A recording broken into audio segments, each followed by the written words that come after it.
with a potential threat sent out by an AEW star and more. This is Wrestling Hub. My name is John, and you're watching the Wrestling Report.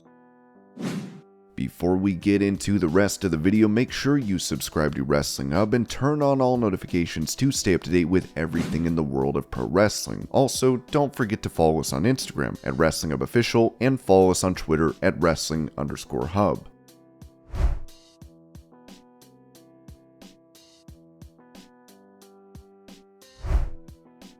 Recalling a match where Batista, Kane, and The Undertaker took on Finlay, Great Khali, and Big Daddy V in 2008, Hornswoggle noted that he fell asleep under the ring, telling Denise Salcedo, "There is a famous story. I was going to do a spot with The Undertaker where Finlay was going to come under, roll me out, throw me in the ring, and I was going to have an interaction with The Undertaker. The night before, I was a little overserved. I had a few too many, and I was sleeping under the ring, and I'm laying face down, and Finlay lifts the apron, and he thought I got knocked out from one of the beams. No, I was just sleeping. He goes, 'Hey, wake up.' I look at him. He goes, 'What are you doing now?' I realize, like, oh shoot, I just missed my cue. The Undertaker is above me, like I have to do it with him. He throws me in the ring, and the whole time I'm going under my breath. I'm so sorry. I'm so sorry. It was just like The Undertaker, one of the legends and biggest legends of all time. I'm doing my spot with him. Yeah, it was awesome." But he gets to the back and he goes, What happened?" He fell asleep. He goes, "You fell asleep?" "Yeah."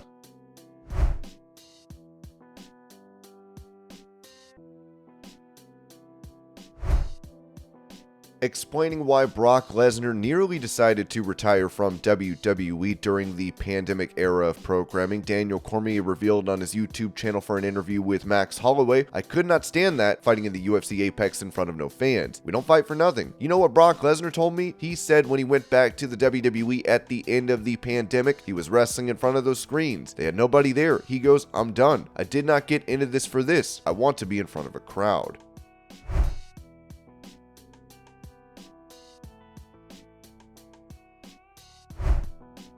On After the Bell, Smackdown Women's Champion Rhea Ripley spoke about her journey thus far in WWE, saying, "So, I was really scared and shy and timid when I first started here in WWE. I remember growing up watching WWE, there was never really women that were heavily tattooed except Lita. She was the only one really. But when I was growing up, there was pretty much no one when I was watching it, so I thought I couldn't get hired unless I didn't have tattoos pretty much. So that's why I didn't have the tattoos. I didn't look the way that I wanted. I just wanted to get hired so bad I was like holding off on everything and just hoping for the best. I always did what I was told. I just wanted to make people happy. I wanted to do my job the right way and just not push anyone's buttons pretty much. That's the Rhea Ripley you saw in the first Mae Young. I was just a young 20-year-old trying to make it in life pretty much. Between like the first Mae Young and the second Mae Young, I went through a lot of crap at work and at home. My relationship was really rocky. I missed home. I was incredibly homesick. I didn't feel like I belonged. I didn't like that, and I was starting to hate myself for it. I just felt uncomfortable in my own skin to the point that I just had to throw everything that I thought was right away. I was like, you know what? I'm sick of this. I'm just gonna be myself. If it doesn't work, at least I went out being myself. I don't care anymore. Like, I don't care what people's opinions are of me. I'm just going to do my own thing."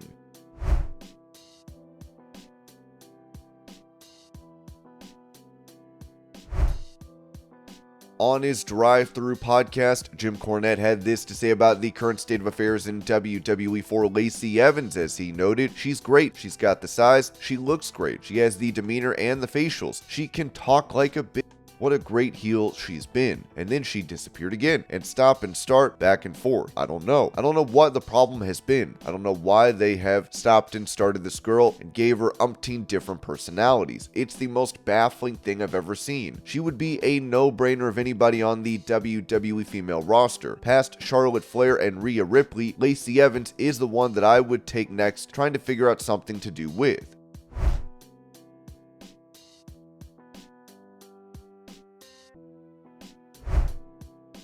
Giving an update on a WWE star that has not been seen wrestling a match since September, Steve Carey of Ringside News noted that we've asked around about Aliyah's WWE status. She's still with the company, but we have confirmed that her name doesn't come up in creative meetings. She just isn't talked about at all anymore.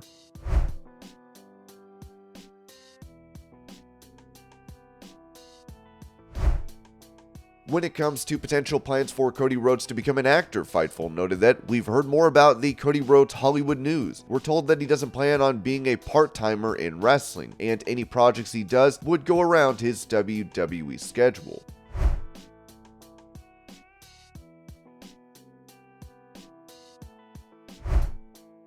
Mentioning the loss of the American Nightmare to Roman Reigns at WrestleMania, Eric Bischoff said this on his 83 Weeks podcast. I'm a little concerned about what's going to happen in WWE creatively. Everybody was talking about WrestleMania. Cody Roman. I was excited about that as well, but I was more excited, truthfully, about where WWE was going to go after WrestleMania, because to me, the stage was set. There was so much great story there. It was like watching the Kentucky Derby, or my favorite part of the Kentucky Derby is when they bring the horses into the paddock. They're fired up, ready to go. They just want to freaking run, but you got to get them into that starting gate. That's the way I felt about WWE creative going into WrestleMania. I'm hoping WWE doesn't lose creative momentum. I think it's time for WWE creative to evolve.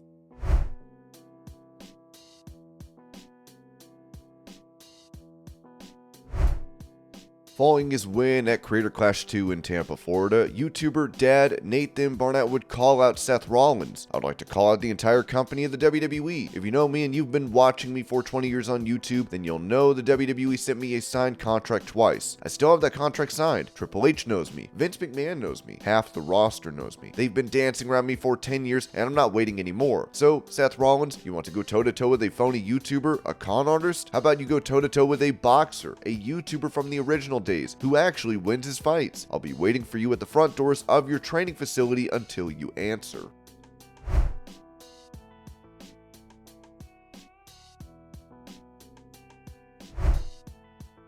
At that same event, Jon Morrison faced and defeated Harley Morenstein from Epic Mealtime via TKO, as he would call out YouTuber turned boxer KSI, saying, "When I'm thinking about who to call out, Jake? Logan? No, Jake got beat, Logan got beat by KSI, which is why I'm going to put KSI on blast right now."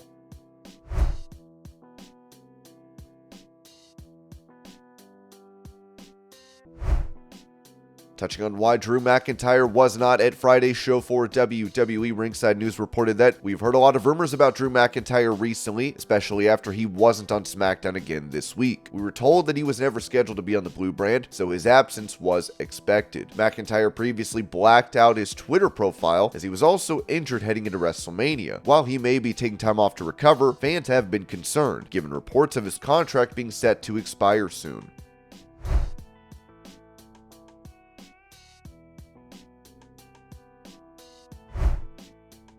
On the Wrestling Outlaws podcast, former WWE star EC3 said this about Jon Moxley's recent comments regarding all the backstage drama in AEW, saying, "First thing it comes down to when you are financially secure and you don't need it. I mean, everybody likes having more money, but I think the fact that he has had such great runs and great deals in both companies that, he's not a money guy. He's not buying frivolous things. He's probably well saved and very happy and being content. Even if by taking that risk," Moxley's AEW comments, "if that was taken away, he'd be like, whatever, I can go back to WWE or I'll make $8 billion doing indies." Having that freedom, I think, allows him to shoot straight. While he did it while under the banner of the company as opposed to not under it, because now was the time to do it. Perhaps he wants to instill change or put the fire under the asses of the people in charge, or he wants out, or he just doesn't care and he is open, honest, and will speak his mind, which I respect.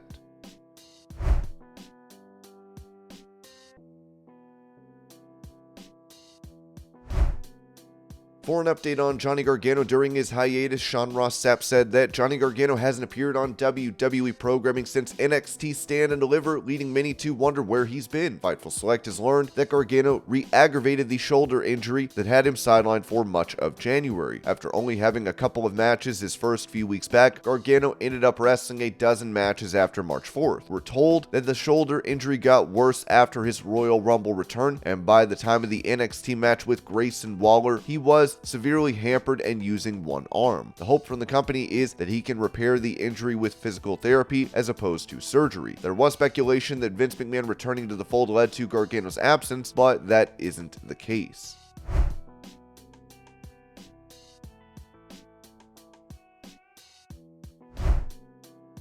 Talking about what could be going on with a former WWE champion, Ringside News wrote that we reached out once again to confirm Bray Wyatt's status. He still hasn't shown up yet. We were told he's still not cleared, but WWE Creative will be informed when he's ready to go again.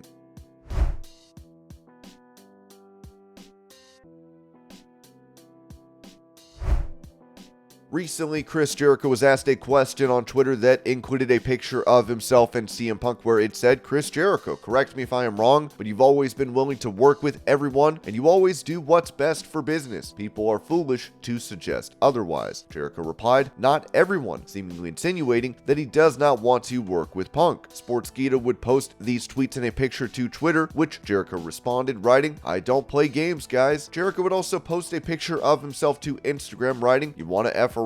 Ringside News would point out that the geolocation of this post is Chicago. Of course, following the all-out brawl from last year, there were reports that Chris Jericho was calling CM Punk a cancer in the locker room, as it remains to be seen what comes of this. And this was your Pro Wrestling News Update. I hope you're all having a great day. Thank you so much for watching, and I'll see y'all later.